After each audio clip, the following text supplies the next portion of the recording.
I think that's part of the point too, that once the set list kind of went back to being static, the repetition of the lists is sort of reinforcing that idea that there's something happening there that may be greater than, just the list of songs. Like you're saying, just being a jukebox, where it used to be, we'd look at how it changed every night and how exciting that was. To me, there's something exciting in that stasis of just hearing the same songs, or playing the same songs, because he's reinforcing something, I think.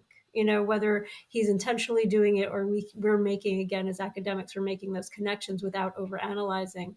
God love us, we tend to. But at the same time, there's that repetition is a reinforcement.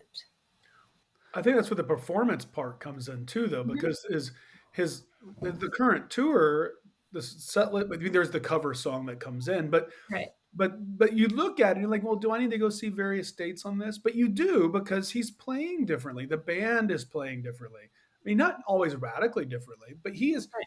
he played harmonica on the other night on Mhm.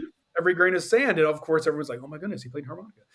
But it's not just that; like, he's imbuing it differently. I was listening to a recording. I went to one of the Portchester shows, and I was listening to one of the recordings, and I realized that he does sing a line differently than he had that in the rest of the tour. Like, that stuff still happens.